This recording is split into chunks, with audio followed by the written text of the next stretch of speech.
अल्लाह ही अल्लाह किया करो, दुख न किसी को दिया करो, जो दुनिया का मालिक है काम उसी का लिया करो। अल्लाह ही अल्लाह, अल्लाह ही अल्लाह। अस्सलामु अलैकुम वरहमतुल्लाहि वबरकातुह। बिस्मिल्लाहिर्रहमानिर्रहीम। अल्हम्दुलिल्लाहि रब्बिल आलमीन व बिही नस्तईनु अला उमूरिद दुनिया वद्दीन। व अशहदु अन ला इलाहा इल्लल्लाह वहदहु ला शरीका लह الملك الحق المبين। وأشهد أن سيدنا محمدا عبده ورسوله صادق الوعد الأمين. اللهم صل على سيدنا محمد الفاتح لما أغلق والخاتم لما سبق ناصر الحق بالحق والهادي إلى صراطك المستقيم وعلى آله وصحبه حق قدره ومقداره العظيم. اللهم صل على النور الجلي سيدنا محمد وآله ذوي المعالي، وارضى يا ربي عن سيد علي وارفعنا به وصحبه وسلم. ولا حول ولا قوة إلا بالله العلي العظيم. أما بعد. Al-Mukarramun yang mulia para alim ulama, para kiai, para asatidz wal asatidzah, para hujjaj wal hujjajah, para tokoh dan pemuka masyarakat, para sepuh dan bini sepuh, wabil khusus yang saya muliakan segenap ketua dan segenap pengurus DKM Musholla Rafiul Khair beserta para jamaahnya. Kita doain mudah-mudahan orang tua kita, para pengurus, mereka yang masih ada, yang tukang azannya, yang tukang qomatnya, yang jadi imamnya, yang jadi guru pengajar di musola ini, orang-orang yang senantiasa memakmurkan musola kita ini, kita doain mudah-mudahan mereka semua panjang umurnya, sehat walafiat, kabul semua hajat-hajatnya, mudah-mudahan keluarganya sakinah mawaddah warahmah, hidupnya penuh dengan keberkahan dari Allah Subhanahu wa taala. Amin ya rabbal alamin. Tak lupa yang saya muliakan kepada para hadirin wal hadirat, jamaah, bapak-bapak, ibu-ibu, yang mudah-mudahan kita semuanya mendapatkan kasih sayang, ridha dan keberkahan dari Allah Subhanahu wa taala. Amin ya rabbal alamin. Pertama dan yang paling utama, marilah kita sama panjatkan puja dan puji syukur kita kehadirat Allah Subhanahu wa taala atas limpahan karunia nikmatnya yang telah diberikan kepada kita, khususnya nikmat iman, nikmat Islam dan nikmat ihsan, serta nikmat keberkahan panjang umur, sehat walafiat, sehingga alhamdulillah dengan kudrat dan iradat Allah Subhanahu wa taala kita dikumpulkan di tempat yang mulia ini dalam rangka merespon panggilan Allah Subhanahu wa taala, yakni melaksanakan salat fardu Isya berjamaah, dan nanti kita akan melanjutkan dengan salat sunnah tarawih dan witirnya, dengan penuh harapan semoga amal ibadah kita yang wajib ataupun yang sunnah senantiasa diterima oleh Allah Subhanahu wa taala. Amin ya rabbal alamin. Salawat dan salam Allah semoga tetap tercurahkan kepada baginda yang mulia, Habibana Karim, Kanjeng Nabi besar Muhammad sallallahu alaihi wasallam. Tak lupa salawat dan salam Allah tercurahkan pula kepada keluarganya, kepada para sahabat-sahabatnya, kepada para keturunan-keturunannya, juga kepada para pengikut-pengikutnya yang senantiasa menjalankan sunnah-sunnahnya. Dan mudah-mudahan kita yang hadir di tempat yang mulia ini, ataupun saudara-saudara kita yang belum sempat hadir di tempat yang mulia ini karena uzur syar'i, mudah-mudahan kita semuanya nama-nama kita tertulis dengan tinta emas di dalam deretan golongan orang-orang yang mendapatkan syafaatul uzma di hari kiamat nanti. Amin ya rabbal. Bapak Ibu yang dimuliakan Allah Subhanahu wa taala, ketahuilah bahwasanya Allah Subhanahu wa taala memuliakan umat baginda Nabi Muhammad sallallahu alaihi wasallam. Dalam satu tahun itu ada 2 musim kemuliaan. Dalam satu tahun dikhususkan untuk umat baginda Rasulullah sallallahu alaihi wasallam ada 2 musim, yang di 2 musim tersebut banyak keistimewaan dari Allah Subhanahu wa taala yang diberikan untuk umat baginda Nabi Muhammad sallallahu alaihi wasallam. Satu musim yang pertama yaitu pada bulan Dzulqa'dah, Dzulhijjah dan Muharram. Dzulqa'dah, Dzulhijjah dan bulan Muharram. 2 musim yang berikutnya adalah pada bulan Rajab, bulan Sya'ban dan bulan suci Ramadan. Maka yang akan saya bahas di 3 musim yang kedua ini, atau bisa kita balik, Sya'ban, Rajab, Sya'ban dan Ramadan adalah musim yang pertama. Rajab, Sya'ban dan bulan suci Ramadan ini adalah 3 bulan musim yang dimuliakan oleh Allah Subhanahu wa taala, dikhususkan untuk umat baginda Nabi Muhammad sallallahu alaihi wasallam. Ketiga bulan ini berturut-turut adalah 3 bulan yang selalu ditunggu-tunggu kedatangannya oleh baginda Nabi Muhammad sallallahu alaihi wasallam. Waktu ketika awal kita memasuki bulan Rajab 2 bulan yang lalu, kalau kita hitung mundur sebelum bulan Ramadan, bulan apa tuh? Bulan Sya'ban. Sebelum bulan Sya'ban, bulan Rajab. Apa buktinya? Rasulullah SAW selalu menanti kedatangan 3 bulan ini. Ketika awal memasuki bulan Rajab, baginda Rasulullah SAW senantiasa memperbanyak doa, Allahumma barik lana fi Rajaba wa Sya'bana wa ballighna Ramadan. Ya Allah, berkahi kami di bulan Rajab, berkahi kami pula di bulan Sya'ban, dan sampaikan usia kami pada bulan suci Ramadan. Begitu mulianya bulan suci Ramadan, sampai-sampai Rasulullah sendiri kepengen usianya sampai kepada bulan suci Ramadan. Dan di 3 bulan ini ada malam tersebut diistimewakan oleh Allah Subhanahu wa taala. Di bulan Rajab ada 1 malam diistimewakan dan dimuliakan oleh Allah Subhanahu wa taala, tepatnya pada tanggal malam 27 Rajab. Kenapa waktu itu dimuliakan? Sebab di malam tersebut ada peristiwa yang amat sangat luar biasa, peristiwa yang gak bisa diterima oleh akal kita, yang harus kita pahami. Kejadian tersebut bisa kita percaya harus didasari dengan iman kita kepada Allah dan iman kita kepada baginda Rasulullah sallallahu alaihi wasallam. Peristiwa apa itu? Yaitu peristiwa Isra wal Mi'raj baginda Nabi Muhammad sallallahu alaihi wasallam.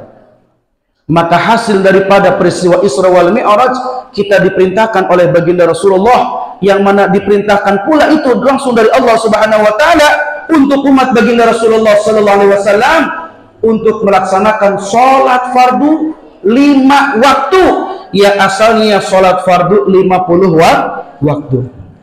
Kemudian di bulan Sya'ban ada 1 malam yang diistimewakan oleh Allah dan Rasulullah SAW. Kapan itu? Pertengahan di bulan Sya'ban. Biasa kita sebut adalah nisfu Sya'ban, lailatu min nisfi Sya'ban, pertengahan dari bulan Sya'ban. Maka pertengahan di bulan Sya'ban percis yaitu pada malam 15 bulan Sya'ban. Maka di malam tersebut, malam itu diistimewakan oleh Allah dan Rasulullah sallallahu alaihi wasallam. Ada kejadian apa itu di malam nisfu Sya'ban? Sebab di malam tersebut amalia-amalia kita, catatan-catatan amalia kita, baik yang bagus ataupun yang buruk, disetorkan oleh malaikat-malaikat Allah Subhanahu wa taala menghadap kepada Allah Subhanahu wa taala. Makanya di kampung-kampung kita ketika malam nisfu Sya'ban suka mengadakan perkumpulan di musola di masjid-masjid untuk ngapain? Yaitu membaca Yasin 3 kali. Sebab di malam tersebut ulama bilang jangan sampai disia-siain. Bahkan di malam tersebut doa kita langsung dijabah oleh Allah Subhanahu wa taala. Doa kita ketika kita minta apapun pada malam nisfu Sya'ban itu dikabulkan oleh Allah Subhanahu wa taala. Lalu kemudian di bulan Ramadan ada satu malam yang diistimewakan oleh Allah Subhanahu wa taala. Kapan itu? Maka di bulan Ramadan satu malam yang diistimewakan tersebut ini dirahasiakan oleh Allah, dirahasiakan oleh baginda Rasulullah sallallahu alaihi wasallam yang suka biasa kita sebut malam Lailatul Qadar. Gak ada yang tahu kapan terjadinya. Di bulan Rajab malam istimewa udah jelas, tepat pada malam 27 Rajab. Di bulan Sya'ban ada satu malam diistimewakan tepat pertengahan bulan nisfu Sya'ban. Tapi di bulan suci Ramadan adalah satu malam yang dimuliakan oleh Allah Subhanahu wa taala. Bahkan orang tersebut ketika beribadah di malam itu, ketika orang tersebut mendapatkan malam Lailatul Qadar, maka orang tersebut ibadahnya sama seperti beribadah kurang lebih 83 sampai 84 tahun. Keistimewaan Lailatul Qadar. Dan kapan itu terjadinya? Ulama ngasih bocoran buat kita. Rasulullah SAW ngasih bocoran kepada kita. Maka terjadinya malam Lailatul Qadar adalah malam 10 terakhir yang ganjil-ganjil. Malam 21 atau di malam 23 atau di malam 25, malam 27, malam 29. Maka yang ganjil-ganjil tersebut jangan sampai kita kecolongan. Tapi juga jangan pilih-pilih, Bu. Bu Siti enggak terawih? Enggak, ini baru malam 22. Enggak ada malam Lailatul Qadar 22. Nanti aja besok malam 23, kali aja datang tuh Lailatul Qadar. Dipilah-pilih. Ketika ganjil baru datang ke musola. Ketika di malam genap enggak datang.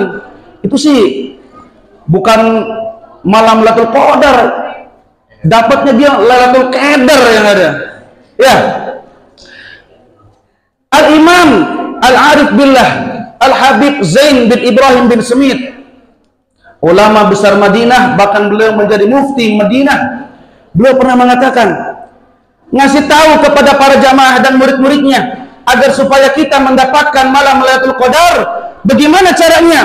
Beliau mengatakan, jangan sampai kita meninggalkan sholat isya berjamaah dan sholat subuh berjamaah dari malam pertama bulan suci Ramadan sampai akhir bulan suci Ramadan. Jangan kita tinggalkan sholat berjamaah khususnya di waktu sholat isya dan sholat subuh. Alhamdulillah nih masih ramai nih. Ya, kira-kira penuh gak sampai situ tuh? Penuh. Alhamdulillah. Kayaknya kalau waktu malam-malam pertama mah sholatnya sampai keluar-luar. Benar nggak? Bubar. Alhamdulillah. Makin hari ada kemajuan. Musola Rasul Khair luar biasa. Ada kemajuan softnya lama-lama maju. Masih mending kalau di kita mah di Islamic Center sholatnya di tengah. Sono ya, Islamic Center. Di sono ya benar. Sono kan muter. Islamic Center mah jamaahnya justru sholatnya di depan imam, ya kan? Nggak tanggung-tanggung, jamaahnya sholatnya di depan imam. Ngapain? Belanja. Nggak tanggung-tanggung. Maka jangan sampai kita kecolongan di malam-malam terbaik, di malam bulan suci Ramadan. Bu, ya nggak ada ibu-ibunya, cuma 2 orang ini. Bu, aduh, baru pada datang ini. Sehat ya Bu ya. Mudah-mudahan Allah Ta'ala berikan sehat kepada ibu-ibu. Ibu-ibu beruntung yang malam pertama sampai malam sekarang istiqomah, nggak datang di musola Rasul Khair ini. Kira-kira teman-teman ibu-ibu ada nggak yang bolos? Pasti ada. Kalau di kita udah umum tuh Pak, ya Ustaz ya. Malam pertama penuh, Malam kedua penuh. Seminggu pertama tuh masih penuh, aman. Ntar seminggu kedua atau 10 kedua, bahkan 10 terakhir, lama-lama habis. Sebaris 2 baris doang makmumnya. Kebalik dengan di zaman umat baginda Rasulullah SAW ketika Rasulullah masih ada. Justru di zaman baginda Rasulullah SAW, awal-awal bulan suci Ramadan tidak terlalu ramai di musola, di masjid-masjid tersebut. Nanti di akhir-akhir bulan suci Ramadan baru mereka makin memenuhi masjid-masjid di zaman umat, di zaman baginda Rasulullah Sallallahu Alaihi Wasallam. Sama nggak kayak kita? Sama nggak? Sama. Ngarep. Di mana yang kayak begitu ada? Bukan cuma di sini doang, di Warakas juga sama. Di Warakas juga sama. Kenapa demikian? Ternyata orang yang mendapatkan malam Lailatul Qadar itu adalah orang-orang yang dipilih oleh Allah Subhanahu wa taala. Orang-orang yang mendapatkan malam Lailatul Qadar adalah orang-orang yang dipilih oleh Allah Subhanahu wa taala. Padahal kalau orang tersebut tahu bagaimana keistimewaan yang amat sangat luar biasa di bulan suci Ramadan, maka orang yang beriman yang tahu keistimewaan bulan suci Ramadan, dia mengharapkan 1 tahun itu bulan suci Ramadan, bukan cuma sebulan. Bu, Pak, kalau misalkan 1 tahun bulan suci Ramadan semuanya, mau nggak kira-kira? Mau puasa tiap hari? Mau. Alhamdulillah, banyak anak-anak kita ya. Alhamdulillah anak-anak kita, generasi-generasi kita nih ya. Kita doain nih mudah-mudahan anak-anak kita senantiasa bisa menjadi pengurus musola Lailatul Khair ini. Biarin mereka yang bercanda, asal tidak mengganggu orang yang sholat. Kalau saya mau bicara tentang anak-anak, itu ada masjid besar di daerah mana tuh? Istanbul, masjid besar tuh. Justru di masjid tersebut di dalamnya, konon di dalamnya di masjid itu kan besar. Anggaplah kalau kita tuh seperti Masjid Istiqlal, besar. Itu di dalamnya ada khusus tempat untuk bermain anak-anak. Ada ayunan-ayunannya, ada perosotan-perosotannya khusus untuk anak-anak. Adanya bukan di luar masjid, tapi di dalam. Apa manfaatnya? Apa faedahnya? Gunanya? Ada tempat permainan di dalam masjid tersebut supaya anak-anak lebih dulu mencintai masjid. Supaya dia datang dulu. Biarin mereka pada bercanda. Kalau mereka, justru ada ulama bilang, kalau di tempat masjid atau musola gak ada suara berisik anak-anak, maka itu adalah tanda-tanda hari kiamat. Maka nggak berhasil tuh para pengurus masjid dan musola kalau di dalamnya tidak ada anak-anak. Kan kita juga dulu kecil, kan kita juga pernah ke musola bercanda, tendang-tendangan segala macam, betul nggak? Lempar-lemparan. Tapi sekarang jangan sampai lagi sholat lempar-lemparan digebuk nanti lo sama pengurus, sama ustadz nih. Ya, kita doain mudah-mudahan mereka senantiasa jadi orang yang menjadi pengurus musola Lailatul Khair ini. Amin ya rabbal. Ibu bapak yang dimuliakan Allah Subhanahu wa taala, maka kita berharap kepada Allah Subhanahu wa taala, mudah-mudahan Allah Subhanahu wa taala senantiasa memberikan istiqomah kepada kita agar supaya kita terus beribadah kepada Allah Subhanahu wa taala sampai di penghujung bulan suci Ramadan dan kita mendapatkan gelar takwa di sisi Allah Subhanahu wa taala. Amin Allahumma ya rabbal alamin. Inilah yang dapat Al-Fakir sampaikan, mudah-mudahan ada manfaatnya. Hada minni wal afu minkum. Wassalamualaikum warahmatullahi wabarakatuh. Allah karim, karim, karim, Rahman rahim, rahim.